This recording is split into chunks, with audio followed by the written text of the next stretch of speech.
আপুনিও দৌৰাৰ মাজত ৰৈ দিয়ে নেকি? ৩২০০ মিটাৰ কৰোঁতে বা অনুশীলন কৰোঁতে মাজতে ৰৈ দিছে নেকি? যদি ৰৈ দিছে তেনেহ'লে ভিডিঅ'টো শেষলৈকে চাওক। বহুত ইম্পৰ্টেণ্ট ভিডিঅ' হয় আৰু আপোনালোকৰ বহুতৰ মই জানো যে এই সমস্যাটো বহুতৰ ক্ষেত্ৰত আছে। ময়ো দেখা পাওঁ যে আমাৰ ফিল্ডতো বহুতে কি কৰে দৌৰি থাকে। যদি আজি ৫ কিলোমিটাৰ দৌৰিবলগীয়া আছিলে তেওঁ ৩-৪ কিলোমিটাৰতে ৰখি দিয়ে। এই সমস্যাটো বহুতৰ আছে আৰু ৩২০০ মিটাৰ দৌৰি থকাৰ মাজতো মই দেখিছো যে ঘপককৈ ১৬00-১৭00 মিটাৰ বা ১ কিলোমিটাৰ দৌৰাৰ পিছতে ৰখি দিয়ে। এইটো বহুতৰ সমস্যা। এইটো কি কাৰণে হয়? ভিডিঅ'টো আপোনালোকে শেষলৈকে চাওক আৰু এই সমস্যাটো সম্পূৰ্ণ সমাধানৰ বিষয়ে মই ক'ম। যিসকলে দৌৰোতে মাজতে ৰখি দিছে বা প্ৰত্যেকটো অনুশীলনৰ মাজত ৰৈ দিয়ে তেওঁ কমপ্লিট নকৰে, ইয়াত দুটাই সমস্যা আছে। এটা হৈছে ফিজিকেল আৰু এটা হৈছে মেণ্টেল। এতিয়া ফিজিকেল সমস্যাটো আগত কওঁ যে ফিজিকেল সমস্যা কি? ইয়াৰ কাৰণে আপোনালোকৰ কি হয়, এণ্ডুৰেঞ্চৰ একেবাৰে কম হৈ থাকে। সেই এণ্ডুৰেঞ্চ কমৰ কাৰণে আপোনালোকৰ এণ্ডুৰেঞ্চ লেভেলটো যদি কমি থাকে তেতিয়া কি হয়, আমি ৰখি দিবলগীয়া হয়, যিটো আমি ষ্টেমিনা বুলি কওঁ।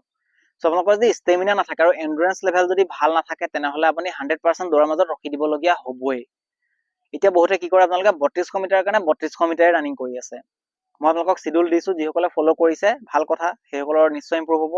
আৰু বহুতে যদি চিডিউল ফ'ল' নাই কৰে তেতিয়াও ইম্প্ৰুভ হ'ব। যদি আপুনি নিজৰ হিচাপতো কৰিছে ইম্প্ৰুভ হ'ব, নোহোৱাকৈ নাথাকে। কিন্তু আপোনালোকে ধ্যান ৰাখিব লাগিব যে আপোনালোকে এণ্ডুৰেঞ্চ লেভেলটো মেইনটেইন কৰিছে নে নাই। সেইকাৰণে আপোনালোকক কি কৰিব লাগে, সপ্তাহত 2 দিন লং ৰানিং কৰিব লাগে। যদি আমি দুদিন যদি লং ৰানিং নকৰো তেনেহ'লে আমাৰ এণ্ডুৰেঞ্চ লেভেল কেতিয়াও ভাল নহয় আৰু আপুনি দৌৰৰ মাজত ৰখি দিব লগা হ'ব। আৰু এণ্ডুৰেঞ্চৰ কাৰণে আমি কিমান ডিষ্টেঞ্চ দৌৰিব লাগিব? প্ৰথমতে যে সপ্তাহত আমি 2টা দিন লং দৌৰিব লাগিব। তাৰে এটা দিন অলপমান কম হ'ব, এটা দিন অলপমান বেছি হ'ব। যিদিনা কম থাকিব সেইদিনা আমি দৌৰিব লাগিব 5ৰ পৰা 6 কিলোমিটাৰ আৰু যিদিনা অলপমান বেছি থাকিব সেইদিনা দৌৰিব লাগিব 7ৰ পৰা 8 কিলোমিটাৰ। চ' সেইটো কথা আপোনালোকে ধ্যান ৰাখিব। যদি এণ্ডুৰেঞ্চ লেভেলটো যদি ভাল কৰি লয় আৰু যদি আপুনি 7-8 কিলোমিটাৰ যদি এটা হিচাপৰ যদি এটা এভাৰেজ স্পীডত যদি দৌৰিব পৰা আপোনালোকৰ কেপাচিটি আহি যায় তেনেহ'লে আপোনালোক ৩২০০ মিটাৰত কেতিয়াও ৰখি দিব লগা নহয়। সেইকাৰণে ধ্যান ৰাখিব। মই চিডিউলবিলাকত আপোনালোকক বুধবাৰে আৰু শনিবাৰে এই 2টা দিন আপোনালোকক লং ৰানিং দিছো। আৰু এইখন চিডিউল কেৱল তাত দিয়াটো ইণ্টাৰভিউ বুলিয়ে নহয়, এখন খেলৰ প্ৰফেচনেল লেভেলৰ চিডিউল হয়। চ' সেইকাৰণে আপোনালোকে যদিও নিজৰ মতে অনুশীলন কৰি আছে কিবা, যদি আপোনালোকে চিডিউল ফ'ল' নাই কৰা, তথাপি আপোনালোকে বুধবাৰৰ দিনা 5ৰ পৰা 6 কিলোমিটাৰ আৰু শনিবাৰৰ দিনা 7ৰ পৰা 8 কিলোমিটাৰ পৰ্যন্ত ৰানিং নিশ্চয় কৰিব। যদি সেই দুটা নকৰে আৰু যদি ডিষ্টেঞ্চটো কমপ্লিট নকৰে তেনেহ'লে আপোনালোকে এণ্ডুৰেঞ্চটো একেবাৰে ভাল নহ'ব আৰু মাজত ৰৈ দিবলগীয়া হ'ব। আৰু সেই লং ডিষ্টেঞ্চটো আপোনালোকে এইটো চিন্তা কৰিব নালাগে যে মই বহুত স্পীড যাব লাগিব নেকি। কোনো প্ৰয়োজন নাই সিমান স্পীড যোৱা। যিটো স্পীডত আপুনি ভাবিছে যে মই যাব পাৰিম, 7 বা 8 কিলোমিটাৰ কমপ্লিট কৰিব পাৰিম, আপোনালোকে সেইটো স্পীডতে ৰানিং কৰক। তাত কোনো স্পীড যোৱাৰ প্ৰয়োজন নাই।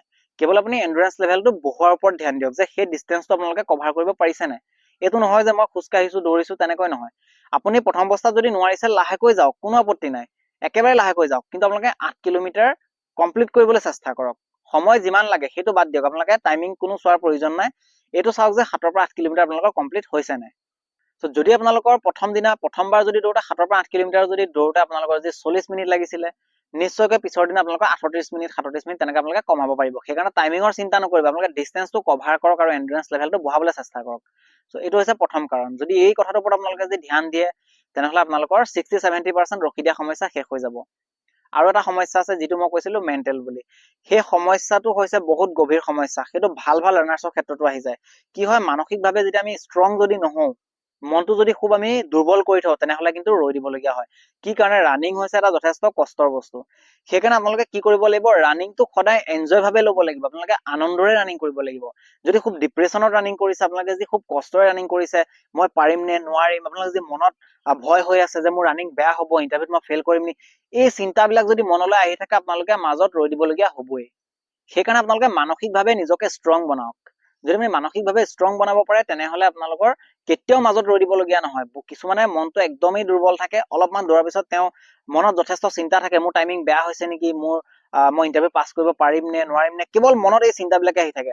আপোনালোকে ইণ্টাৰভিউ পাছ কৰিব পাৰিব নোৱাৰিব পাহৰি যাওক ৰানিঙৰ সময়ত। কেৱল আপোনালোকে ৰানিংটোক এনজয় কৰক, খুব আনন্দৰে ৰানিং কৰক। যেনেকৈ ধৰি লওক সকলোৱে যেতিয়া মোবাইলটো চাই থাকে খুব উৎসাহেৰে চায় নিশ্চয়কৈ, তেনেকৈ আপোনালোকে মোবাইলটো যে আপোনালোকে এঘণ্টাও চাবলৈ দিয়া যায়, এঘণ্টাও চাব পাৰিব, 2 ঘণ্টাও চাব পাৰিব। যিসকলে গেম খেলে মোবাইলত গোটেই দিনটো গেম খেলিব পাৰিব, সেইটো এনজয় কৰিব পাৰে। ঠিক তেনেদৰে আপোনালোকে ৰানিংটোক এনজয় কৰিব চেষ্টা কৰক।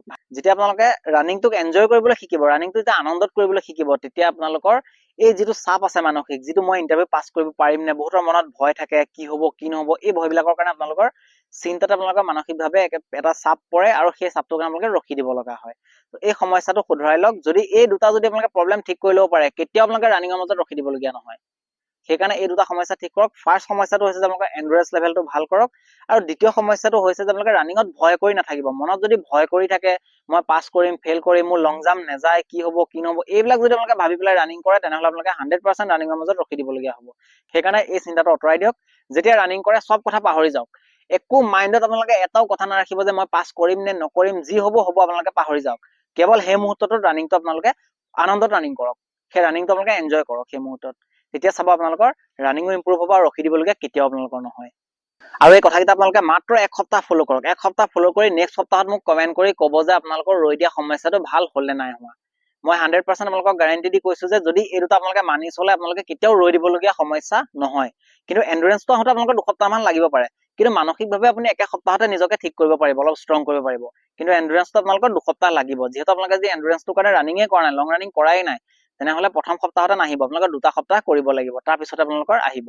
সেইকাৰণে এই দুটা আপোনালোকে ফ'ল' কৰক, আৰু তাৰপিছত আপোনালোকে মোক কমেণ্ট কৰি ক'ব যে ৰৈ দিয়া সমস্যাটো আপোনালোকৰ ভাল হৈছে নে নাই। আশা কৰিছো আপোনালোকে কথাখিনি নিশ্চয় বুজি পাইছে, আৰু এতিয়াৰ পৰা আপোনালোকে এইকেইটা কথা ফ'ল' কৰি যাব। যদি ভিডিঅ'টো চাই ভাল লাগিলে তেনেহ'লে লাইক কৰিব, লগতে সকলোকে শ্বেয়াৰ কৰি দিব। যদি প্ৰথমবাৰ আমাৰ চেনেলটোলৈ আহিছে তেনেহ'লে চেনেলটো ছাবস্ক্ৰাইব কৰি নটিফিকেশ্যন বেলটো অন কৰি ল'বলৈ নাপাহৰিব। লগ পাম আকৌ নেক্সট ভিডিঅ'ত। জয় আই অসম।